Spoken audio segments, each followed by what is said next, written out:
saya kasih judul begini, beruntung bukan sekedar ada banyak orang yang pikir, kok Gilbert ini aneh bener. Masa pelayanan Glow Fellowship Center, masa pelayanan kamu hebat ini sepanjang tahun ini bicara tentang keberuntungan. Bukankah keberuntungan itu sesuatu yang tidak pasti? Keberuntungan itu sesuatu yang untung-untungan. Nah, saudara kasih dalam Tuhan, kita dibingungkan dengan istilah ini. Kita pikir beruntung itu artinya untung-untungan. No, kita punya Tuhan yang berjanji untuk memberikan kehidupan yang beruntung. Amin. Sama-sama bilang sama saya, hidup saya beruntung. Ayo sama-sama bilang sama saya, hidup saya beruntung. Sama-sama bilang sama saya, hidup saya beruntung. Amin. Nah, nanti saya jelaskan apa artinya keberuntungan. Karena itu tema kita hari ini, keberuntungan bukanlah hidup untung-untungan, ya kan? Kalau untung-untungan lebih kepada gamble gitu, ya kan? Ya, kita lihatlah pendeta nanti untung-untungan. No, hidup Kristen bukan hidup yang untung-untungan. Hidup Kristen hidup yang pasti. Dan yang pertama pasti berhasil, yang kedua pasti diberkati, dan yang ketiga pasti menerima mujizat, dan yang keempat pasti menerima keberuntungan Tuhan. Yang setuju katakan amin. Yeeha. Nah, ini yang kita mau buka. Buka Alkitab kita sama-sama. Joshua pasal 1 ayat yang pertama sampai yang ke-8. Demikian firman Tuhan. Sesudah Musa hamba Tuhan itu mati, Moses is a great man of God. Musa adalah hamba Tuhan yang besar. Musa adalah hamba Tuhan yang hebat. Bayangkan dia angkat stick rod, dia angkat tongkatnya, laut terbelah. Tetapi dia mati.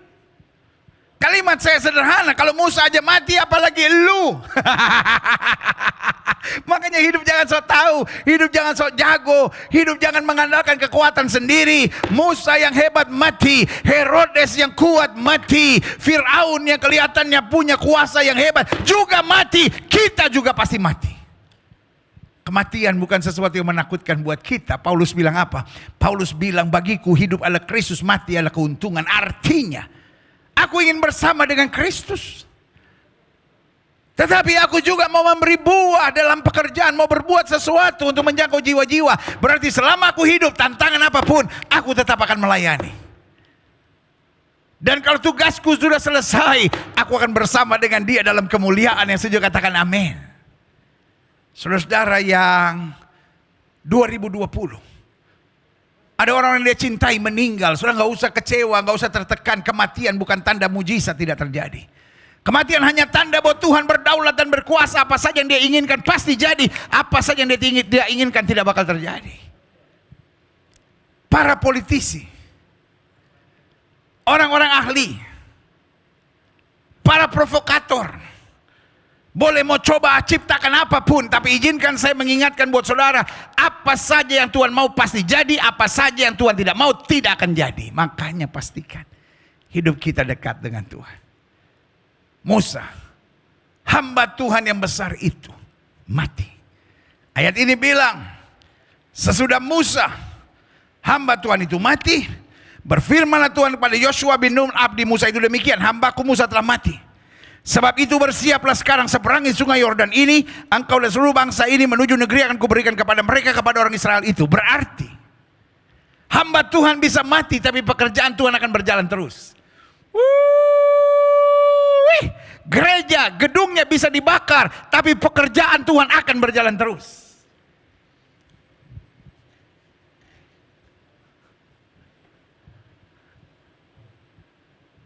Pelayanan bisa coba dihambat oleh tekanan-tekanan yang ada. Tetapi izinkan saya mengingatkan buat saudara, pekerjaan Tuhan berjalan terus. Yang setuju katakan amin.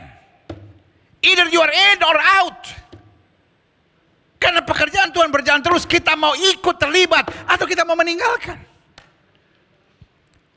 Saudara-saudara yang mungkin akibat pandemi ini jadi kecewa sama pendeta, jadi kecewa sama gereja, saya mau bilang gak ada gunanya. Engkau boleh kecewa sama pendeta, engkau boleh kecewa sama gereja, pekerjaan Tuhan berjalan terus. Karena itu pastikan you are in or out. Saya hanya bilang bodoh kalau hanya karena kecewa, hanya karena kepahitan kita meninggalkan Tuhan dan pekerjaannya. Yang saya hanya mau ingatkan buat saudara, pekerjaan Tuhan akan terus berjalan. Pertanyaannya, kita mau terlibat nggak di sana? Jangan jadi orang yang sensian. Apa-apa tersinggung, apa-apa kecewa. Semua hamba-hamba Tuhan menghadapi tantangan yang keras dalam hidupnya. Tetapi dia tetap setia, dia tetap taat, dia tetap tulus, dia tetap melakukan yang terbaik buat Tuhan. Yang setuju sama saya katakan, yeah.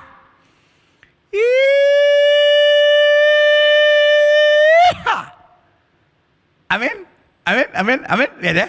Jadi Musa hamba Tuhan itu mati. Dalam pekerjaan Tuhan gak ada orang yang bisa menyombongkan diri dan berkata, kalau bukan karena gue gak bisa ini semuanya. Justru kalau kita bisa, kita bersyukur karena Tuhan boleh pakai dan libatkan kita. Coba lihat ayat ini. Sesudah Musa hamba Tuhan itu mati, berfirman Tuhan kepada Yosua bin Nun, abdi Musa itu demikian. Dia hanya abdi Musa. Dia bukan seorang doktor teologi. Dia bukan seorang yang hebat-hebat banget. Dia hanya orang yang setia, orang yang taat, orang yang dengar-dengaran sama suara Tuhan. Hambaku Musa telah mati, sebab itu bersiaplah sekarang, seberangilah sungai Yordan ini, engkau dan seluruh bangsa ini menuju negeri akan kuberikan kepada mereka, pada orang Israel itu. Musa hamba Tuhan yang hebat, besar, dahsyat dan luar biasa boleh mati, tetapi pekerjaan Tuhan akan terus berjalan. Kalau Musa nggak ada, Tuhan bisa pakai Joshua. Pertanyaannya, saya mau atau tidak dipakai Tuhan? Kita lihat selanjutnya. Setiap tempat yang akan diinjak oleh telapak kakimu, kuberikan kepada kamu seperti yang telah kujanjikan kepada Musa. Tuhan gak cari orang yang hebat, Tuhan cari orang yang mau, Tuhan cari orang yang setia, Tuhan cari orang yang sungguh-sungguh, Tuhan cari orang yang serius dengan Tuhan. Jangan bilang sama saya banyak kekurangan pendeta, saya banyak kelemahan pendeta. Tahun 2021 ini adalah tahun di mana rahmat Tuhan akan tercurah buat setiap kita. Tuhan gak pernah tanya kamu bisa atau tidak, karena bisa itu urusan Tuhan. Tuhan yang memampukan kita, Tuhan yang menguatkan kita, dan Tuhan yang membuat kita bisa. Yang Tuhan cuma minta dari kita, kita mau gak? Kita serius nggak? Kita setia nggak? Itu dia kuncinya, ya kan? Makanya Alkitab bilang setiap tempat yang diinjak oleh telapak kakimu, kuberikan. Kamu tugasnya hanya taat, kamu hanya tugasnya serius, kamu hanya tugasnya lakukan apa yang aku perintahkan. Tapi tanah itu akan kuberikan. Amin. Jadi bukan mereka yang rebut, Tuhan yang berikan. Tugas mereka hanya taat, tugas mereka hanya setia, tugas mereka hanya dengar-dengaran, tugas mereka hanya melakukan apa yang Tuhan perintahkan. Tugas mereka hanya serius dengan Tuhan. Setiap tempat yang diinjak oleh telapak kakimu, kuberikan. Tuhan yang berikan kepada kamu. Seperti yang telah kujanjikan kepada Musa. Musa hamba Tuhan itu boleh mati, tapi firman Tuhan, janji Tuhan tetap ya dan amin. Woo! I'm proud of my God. Dari padang gurun dan gunung Libanon yang sebelah sana itu, sampai ke sungai besar yang di sungai Efrat, seluruh tanah orang Het, sampai ke laut besar di sebelah matahari terbenam. Semuanya itu akan menjadi daerahmu. Tinggal persoalannya, kamu kuat nggak? Kamu percaya nggak? Kamu berani nggak? Kamu membatasi kuasa Allah nggak?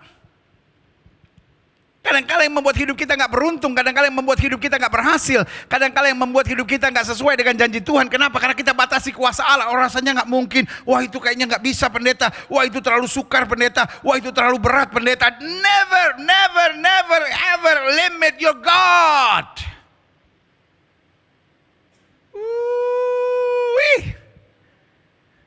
He is the unlimited power. Dia Tuhan yang tidak terbatas. Amin. Sama-sama bilang sama saya, Tuhan saya tidak terbatas. Makanya Alkitab bilang sesuai dengan imanmu jadi padamu. Kita lihat selanjutnya. Klik. Aha. Klik. Seorang pun tidak akan dapat bertahan menghadapi engkau seumur hidup. Artinya kalau kamu tinggal dalam aku, kamu mendekat kepada aku, kamu bergantung sepenuhnya kepada aku, seorang pun tidak dapat bertahan menghadapi engkau seumur hidupmu. Yang lebih kaya dari saudara banyak, yang lebih hebat dari saudara banyak, yang lebih kuat dari saudara banyak. Tetapi yang menyertai kita adalah Tuhan. Amin. I don't care.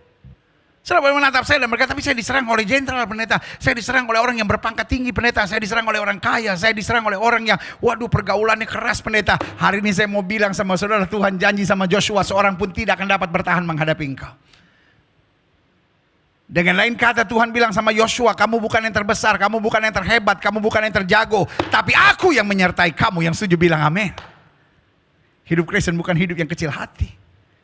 Hidup Kristen bukan hidup yang minder, hidup Kristen bukan hidup yang tertekan, hidup Kristen bukan hidup yang berkata, ya tapi kan saya lemah pendeta, saya kan gak bisa pendeta, saya kan gak pintar, tapi ayat Tuhan, ayat firman Tuhan janji apa, seorang pun tidak akan dapat bertahan menghadapi engkau seumur hidupmu. Kenapa? Bukan karena kau kuat, bukan karena kau hebat, bukan karena kau jago, bukan karena kau luar biasa, bukan karena kau tak terkalahkan, tetapi seperti aku menyertai Musa, demikian aku menyertai engkau. Itu yang kuncinya. Sama-sama bilang sama saya, kuncinya adalah penyertaan Tuhan.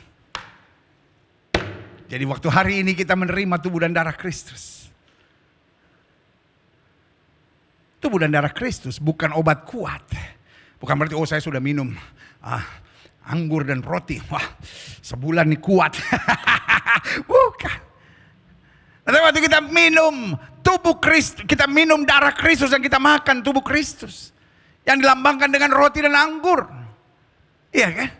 Karena Kristus berkata, inilah darahku, inilah tubuhku. Berarti waktu kita makan, kita minum, kita menjadi bagian dalam tubuh Kristus. Berarti penyertaannya sempurna atas hidup kita. Sama-sama bilang sama saya, penyertaan Tuhan sempurna atas hidup kita. Karena kita berkata, kalau kita menjadi satu dalam kematiannya, kita juga akan menjadi satu dalam kebangkitannya. Haleluya. Kita lihat selanjutnya. Dikatakan apa? Seorang pun tidak akan dapat bertahan menghadapi engkau seumur hidupmu, seperti aku menyertai Musa, demikian aku akan menyertai engkau. Aku tidak akan membiarkan kau dan tidak akan meninggalkan kau.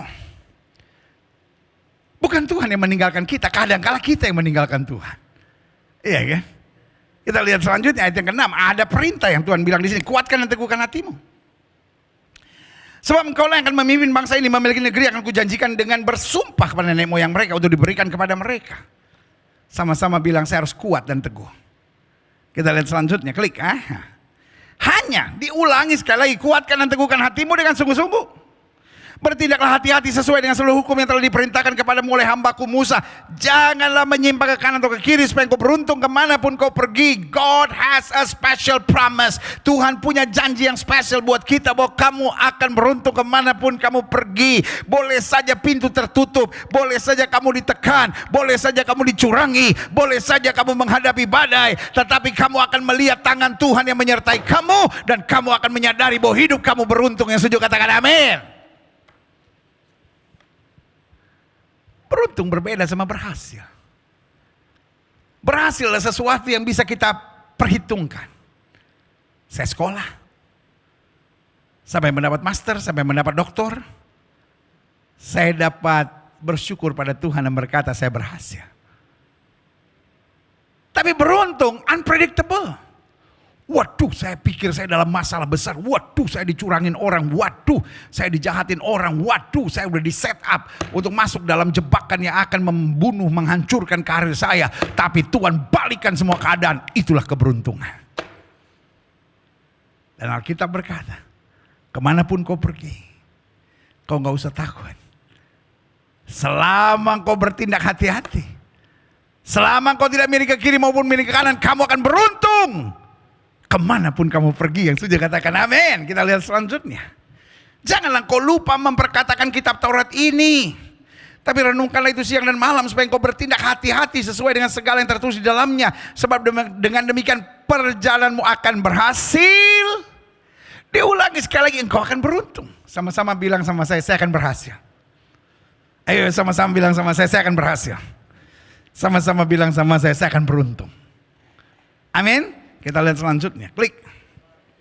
Nah, saya simpulkan gini. Pada dasarnya, hidup Kristen adalah hidup yang diberkati. Sama-sama bilang sama saya, hidup saya diberkati. Ayo semangat, sama-sama bilang hidup saya diberkati. Nah, apa artinya diberkati? Diberkati artinya Tuhan merancangkan sebuah kehidupan yang berhasil dan beruntung. Yang setuju sama saya katakan berhasil dan beruntung. Sama-sama bilang sama saya berhasil dan beruntung. Adalah kehendak Tuhan. Saudara boleh saja nggak setuju dengan pengajaran ini. Saudara boleh saja bilang, wah Gilbert teologi kemakmuran. Tetapi saya baca Alkitab. Alkitab saya mengajarkan kepada saya kita harus pikul salib. 33 minggu kemarin kita terus bahas tentang salib. Tetapi saya tidak menjumpai satupun kata bahwa kalau saya pikul salib saya akan hancur. Saya pikul salib saya akan habis-habisan. Saya pikul salib saya akan binasa. Yang saya pelajari ketika saya memikul salib, ada kebanggaan, ada sukacita, ada kemenangan. Dan perjalanan saya akan berhasil dan saya akan beruntung. Yang setuju katakan yeah. Amin. Memikul salib bukan berarti hidup saya akan menderita. Tapi yang saya pelajari, saya akan lewati penderitaan. Tapi di tengah penderitaan saya tahu tangan Tuhan dahsyat dan luar biasa. Yang setuju katakan amin. Itu sebabnya hari ini kita menerima perjamuan suci. Karena perjamuan suci mengajar kepada kita, Yesus sudah menyelesaikan segalanya buat kita. Tinggal tugas kita jalani dengan iman. Lakukan dengan serius sambil memandang Tuhan. Dan sambil beriman bahwa Allah melakukan perkara dahsyat di tengah-tengah kita. Yang setuju katakan amin. Kita lihat selanjutnya. Saya pelajari apa itu berhasil dan apa itu beruntung. Berhasil lebih menekankan pada persiapan dan perjuangan kita. Ngerti sampai di sini ya. Makanya saya bilang, berhasil itu dapat kita prediksi. Karena berhasil itu lebih menekankan pada persiapan dan perjuangan kita. Kita sekolah, kita udah hitung, wah ini kondisinya begini, keadaannya begini, tantangannya begini. Kita memang sudah bersiap dan kita sudah perjuangkan. Itulah keberhasilan. Orang yang latihan musik sehari 4 jam. Lalu kemudian dia jadi musisi yang handal. Berhasil. Tidak ada keberhasilan tanpa persiapan dan perjuangan. Kalau sudah cuma mengeluh terus, lalu bingung suami sudah kenapa kabur dari rumah. Ya karena kita nggak mempersiapkan dan nggak berjuang. Kalau kita jadi istri yang nuntut terus, lalu kita bingung kenapa rumah tangga saya nggak bahagia. Karena mulut sudah nggak teratur, sudah ngomong sembarangan, masa bodoh orang mau sakit hati, mau apa, yang penting gue happy. Ya gue memang orangnya begini, lu belajar ngerti gue. Berarti kan sudah kerasukan setan, saudara-saudara. Iya kan? Salah suami yang pelit, yang kasar, yang menekan, kalau marah, so istri gak ada otak. Sudah gue yang kasih dalam Tuhan, lalu bingung kenapa rumah tangga sudah tertekan, kenapa rumah tangga sudah bermasalah, kenapa istri sudah tidak bisa menghargai saudara. Ya kenapa? Karena kita tidak mempersiapkan dan tidak berjuang dengan betul. Saudara gak pernah didik anak saudara, yang ada cuma saudara komplain anak saudara. Ya dia harus nurut dong pendeta, dia harus begini dong, dia harus begini. Bu, Pak. Bisa gak sih kita berjuang? Bisa gak sih kita koreksi diri kita sendiri? Berhentilah nyalain orang, berhentilah koreksi orang. Koreksi dirimu sendiri. Saya bingung. Ada banyak orang yang ngerasa hidup ini berat, hidup ini susah, hidup ini menyakitkan. Tapi dia gak pernah mau koreksi diri. Berubah Pak, berubah Bu. 2021 tidak akan jadi lebih baik kalau engkau tidak pernah mau berubah. Kalau kau cuma nuntut suamimu harus berubah, suamimu harus mengerti, istrimu harus berubah, istrimu harus mengerti, mertuamu harus berubah, mertuamu harus mengerti, hidup akan membosankan buat saudara. Kenapa? You are the problem. Sorry, I love you. Dan justru karena saya mencintai saudara, I have to tell you the truth. Saya harus ngomong kebenarannya. Dan kalau saudara nggak mau dengar, yang rugi saudara sendiri. Karena saudara menjadi batu sandungan. Saudara menjadi benalu buat orang di sekitar saudara. Dan karena saya sayang saudara, saya tidak ingin saudara selama 2021 kembali menjadi benalu sama seperti 2020. Mari jadi berkat. Yang setuju sama saya katakan mari jadi berkat. Berhasil lebih menekankan pada persiapan dan perjuangan kita. Sementara beruntung, beda. Lebih menekankan kasih dan anugerah Allah. Musa ada di tepi laut Teberau. Ke depan artinya bunuh diri. Ke belakang pasukan Fir'aun sudah menanti. Ke kiri dan ke kanan semua adalah padang gurun, nggak bisa lari. Dia dengar suara Tuhan. What is in your hands? Lalu Musa bilang, a rod, a stick. Sepotong akar, sepotong tongkat. Lalu Tuhan bilang, angkat. Tiba-tiba laut itu terbelah. Itu bukan keberhasilan. Itu keberuntungan. Amin. Jadi keberhasilan sesuatu yang saya persiapkan. Sesuatu yang saya perjuangkan. Dan untuk itu Alkitab bilang, kalau kamu setia dalam perkara kecil, Tuhan berkati kamu dalam perkara yang lebih besar. Itu yang Alkitab janji, jerih payahmu dalam Tuhan tidak sia-sia. Tapi keberuntungan sesuatu yang sangat berbeda.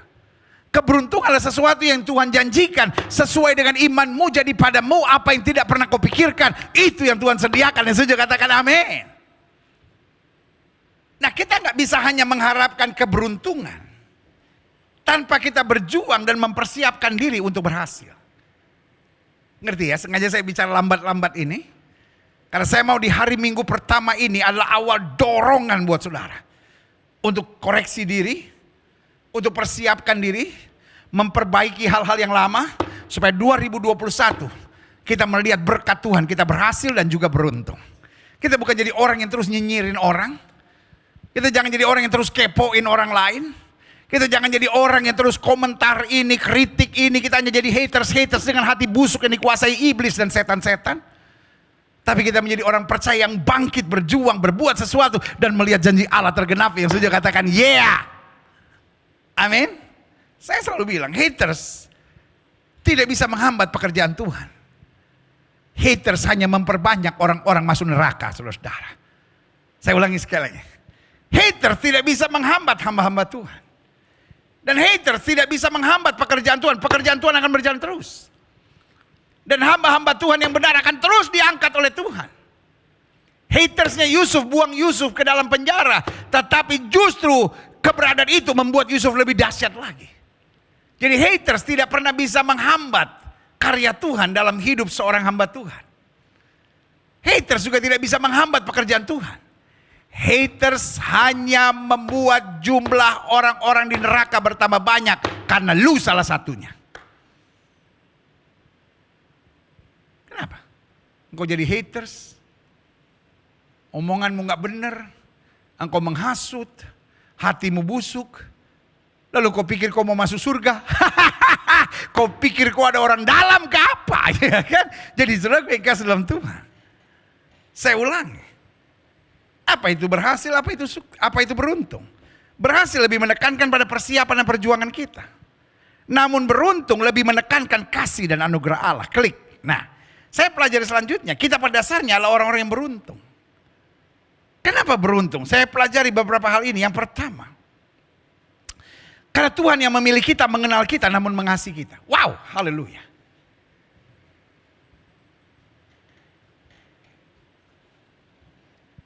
Istri saudara saja kadangkala setelah mengenal kita lebih dalam, nyesal pendeta kawin sama dia. Pendeta dulu waktu pacaran gak kayak begitu dia pendeta. Tapi sekarang udah kawin, saya baru tahu orangnya pelitnya setengah mati pendeta. Aduh saya gak kuat ngadepin. Kan? Ada banyak suami yang, ya ilah, saya gak nyangka pendeta dulu waktu pacaran gak begitu dia pendeta. Waduh, gak taunya sekarang serakah banget orangnya pendeta. Waduh, pokoknya cuma one way. Ya kan, duit kalau masuk gak bisa keluar lagi. Waduh, minta ampun deh pendeta. Tertekan saya punya bini kayak gitu. Lihat ya. Ada banyak orang. If they know who we really are, kita siapa sebenarnya, ada banyak orang yang mundur. Ada banyak orang yang lari. Ada banyak orang yang tinggalkan kita. Kita orang beruntung. Tuhan pilih kita. Tuhan tahu siapa kita. Tuhan kenal siapa kita. Tuhan tahu kebusukan kita. Tuhan tahu kemunafikan kita. Tuhan tahu kejatuhan kita. Tuhan tahu kesalahan-kesalahan kita. Tuhan tahu apa hal-hal yang buruk yang kita buat selama 2020. Tapi dengan kasih-Nya dia tetap peluk kita. Dia lihat di hidup kita ada pengharapan. Dia berikan Roh Kudus-Nya buat kita. Dengan sabar dia mendidik kita. Sampai dia jadikan kita segambar serupa dengan dia dalam kemuliaan-Nya. Untuk memerintah bersama dengan dia. Yang setuju katakan amin. Haleluya. Kita orang beruntung. Karena itu jangan menjauh dari Tuhan. Tuhan pilih kita. Dia kenal kita. Namun dia tetap mengasihi kita dan dengan sabarnya. Dia bentuk dan proses kita. Yang kedua, kita adalah orang beruntung. Karena Tuhan yang memilih kita memberikan Roh Kudus-Nya untuk menyertai kita. Karena dia tahu kelemahan kita, dia tahu kekurangan kita. Daud berkata bahwa dia ingat bahwa kita ini debu. Makanya waktu Daud berbuat salah di hadapan Tuhan, inilah doa Daud. Daud berkata, "Do not take your Holy Spirit from me." Kalau aku salah, Tuhan boleh tegur aku. Kalau aku masih mengeraskan hati, Tuhan boleh menghajar dan memukul aku. But do not take your Holy Spirit from me. Jangan angkat rohmu dan jangan biarkan rohmu menjauh daripadaku. Roh Kudus itulah yang menyadarkan kita. Roh Kudus itulah yang membangkitkan semangat kita. Roh Kudus itulah yang mengingatkan kita akan seluruh janji Allah. Dan Roh Kudus itulah memampukan kita untuk berkata tidak pada dosa. Dan mengambil keputusan untuk berubah dan berkata yang lama sudah berlalu, yang baru sudah terbit. Kita orang beruntung.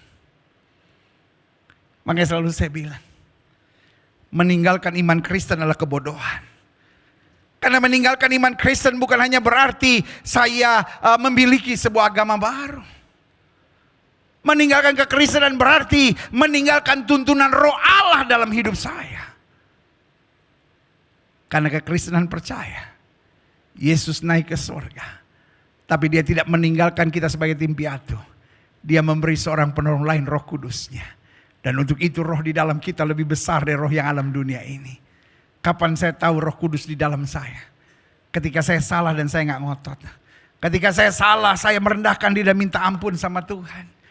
Ketika saya tahu bahwa jalan saya berdosa, saya cepat balik pada Tuhan. Artinya Roh Kudus aktif dalam diri saya.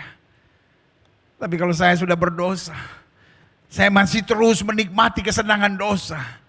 Jangan-jangan saya sudah tidak peka lagi akan suara Roh Kudus dalam hidup saya. Saudara-saudara yang mungkin dosa dan merasa nikmat, saudara-saudara yang berbuat dosa jauh dari Tuhan, lalu tetap ngotot, tetap merasa diri benar, tidak mau memperbaiki hidup. Sebagai hamba Allah saya hanya mau ingatkan, hati-hati, Roh Kudus sudah tidak lagi bisa engkau dengar. Cepat bertobat, cepat berbalik. Ingat, masa-masa engkau dalam tuntunan Roh Kudus, itulah masa-masa yang indah, dahsyat dan luar biasa. Saudaraku yang kasih dalam Tuhan, Simson, seorang yang diurapi Tuhan. Roh Tuhan ada padanya. Tapi dia tidak mau dengar tuntunan Roh Kudus. Dia hanya mau dengar tuntunan hawa nafsu dagingnya. Roh perzinahannya. Spirit of lust. Roh kedagingannya. Dan ini yang mengakibatkan akhirnya yang alam hidupnya hanya perzinahan demi perzinahan. Bukan berarti roh Allah tidak dalam dirinya. Tapi dia tidak lagi mau peka akan roh Allah itu. Dan apa yang terjadi kemudian? Gara-gara dia tidak mau peka akan roh Allah, matanya dicungkil, buta. Dan dia menjadi bahan tertawaan orang-orang Filistin. I love you. Saya mengasihi saudara. Di hari Minggu pertama di tahun yang baru ini, saya hanya mau mengingatkan saudara, jangan tertipu oleh segala kesenangan dunia. Lalu akhirnya engkau menjustifikasi diri saudara, oh ya, saya memang orang yang begini, yang mau diapain. Saya tetap melayani meskipun saya berzina. Saya tetap melayani meskipun saya minum mabuk. Saya tetap melayani meskipun saya hidup dengan alkohol. Saya tetap melayani meskipun saya hidup dengan judi. Saya tetap melayani meskipun saya istri piaran orang.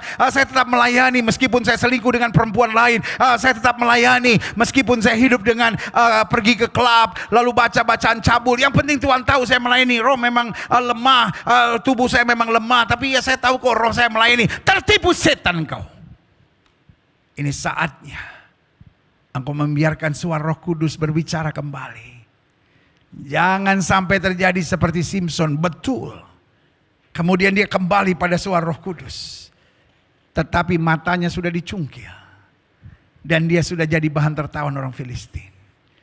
Saya berdoa supaya engkau tetap berdiri tegak sebagai pribadi-pribadi yang dipimpin Roh Kudus untuk masuk dalam kemuliaannya dengan kemenangan yang gilang gemilang. Yang setuju katakan amin. Yang ketiga, kita pada dasarnya orang-orang yang beruntung karena Tuhan yang memilih kita, mengenal kita, namun tetap mengasihi kita. Dan dengan sabarnya dia proses kita. Tuhan yang memilih kita, memberikan Roh Kudusnya untuk menyertai kita, sehingga kita dapat berkata, bersama Yesus aku cakap menanggung segala perkara. Yang ketiga, Tuhan yang memilih kita peduli untuk kemajuan dan kedewasaan kita. Dia bukan hanya Tuhan yang memikirkan berkat dalam hidup kita, tapi Dia mau kita menjadi dewasa. Makanya Paulus bilang, ketika aku kanak-kanak, aku merasa seperti kanak-kanak.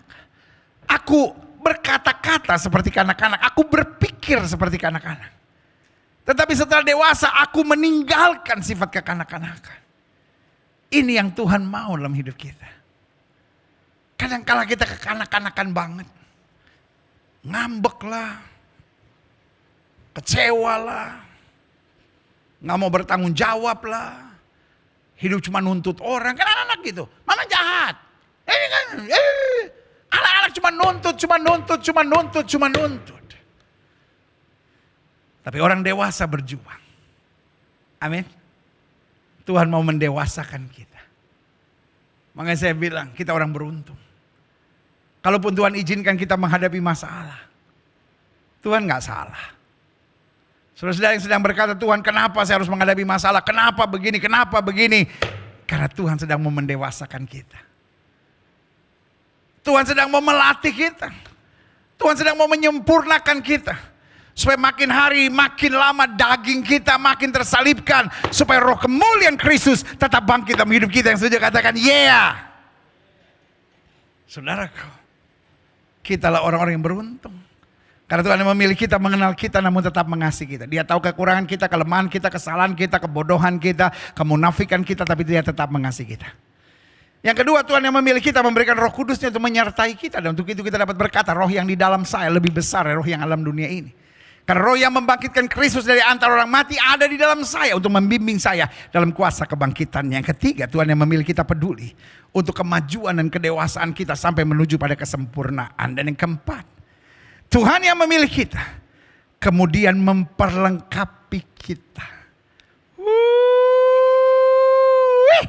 Bukan hanya memperlengkapi kita dengan buah-buah Roh Kudus,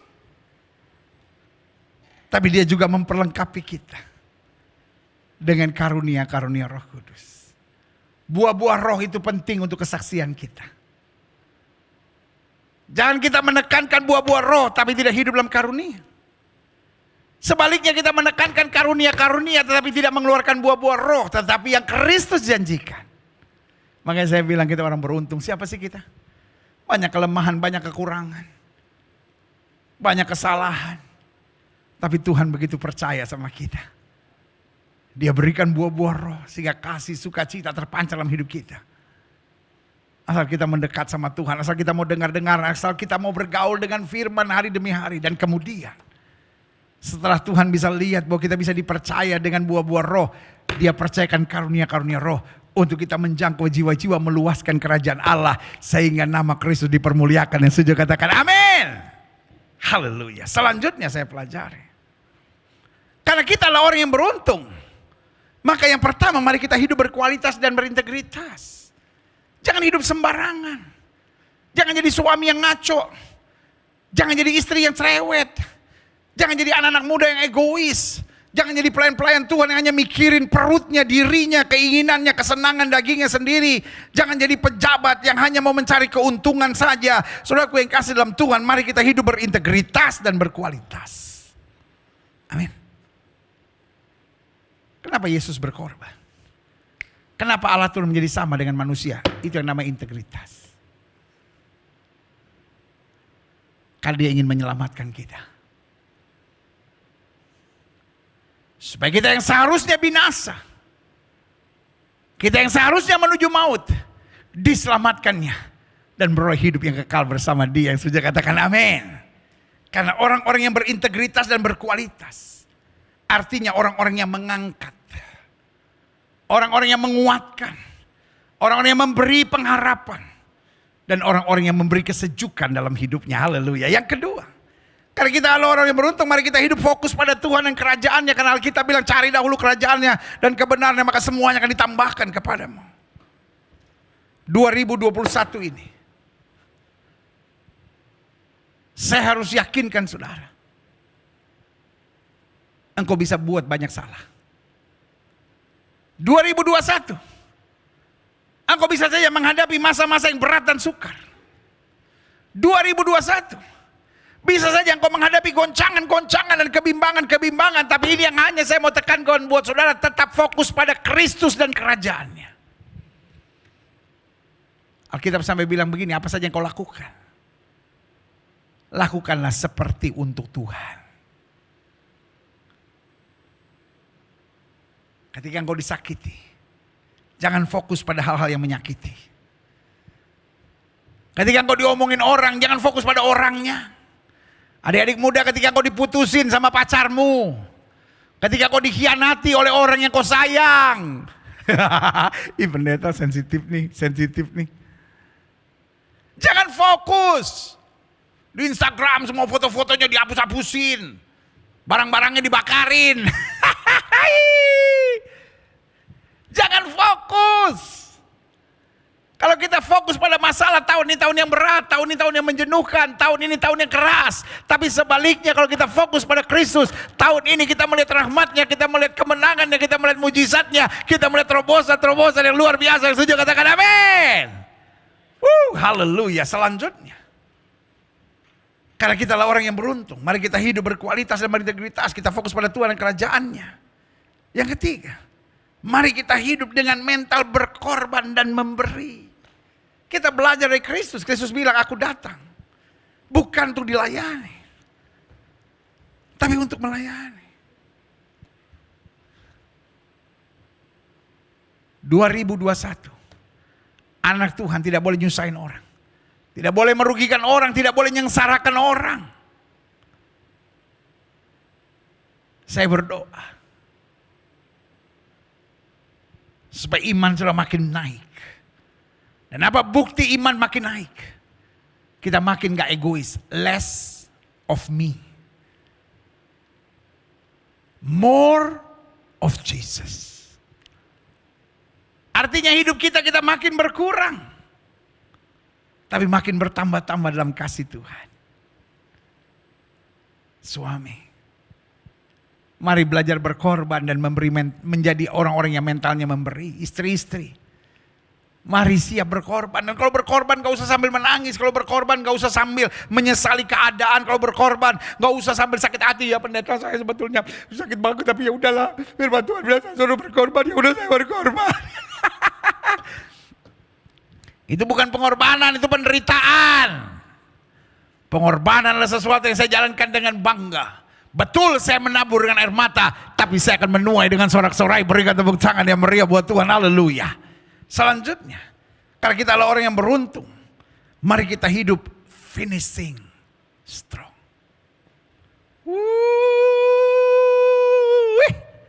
Apa artinya finishing strong? Paulus bilang begini, kamu sudah mulai dengan roh, masakan kamu mau mengakhirinya dalam daging. Saya undang pemain musik maju ke depan. Dan saya hanya mau ingatkan buat setiap saudara sekalian, hari ini kita menginjak minggu pertama di tahun yang baru. Saya yakin kita semua berapi-api. Saya yakin kita semua bernyala-nyala. Saya yakin kita semua bersemangat dan berkata, pokoknya Kristus segala-galanya buat saya. Saya mau berjalan bersama Kristus. Tapi sebagai hamba Allah saya mau bilang, hari-hari ini kita akan menghadapi banyak-banyak ujian. Bisakah kita finishing strong? Saya khawatir banyak hamba-hamba Tuhan,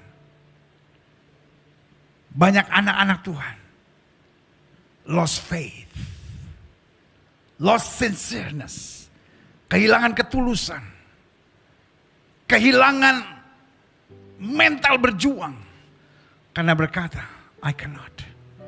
Saya melayani Tuhan pendeta, tapi istri saya, betul-betul menjadi batu sandungan di rumah pendeta. Lama-lama saya nggak tahan. Bayangkan, tahun ini saja ada beberapa hamba Tuhan besar. Satu, either jatuh dalam perzinahan, either bercerai, dan either mati bunuh diri. Saya nggak pernah bisa berpikir bagaimana seorang hamba Tuhan jatuh dalam perzinahan, bagaimana seorang hamba Tuhan bercerai, bagaimana seorang hamba Tuhan mengakhiri hidupnya dengan bunuh diri. Satu-satunya bisa terjadi kalau orang di keluarganya, apakah dia istrinya ataukah dia suaminya, yang dipakai setan untuk terus menekan sampai akhirnya dia betul-betul udah nggak tahu mesti buat apa. Dan hari ini sebagai hamba Allah saya mau bilang,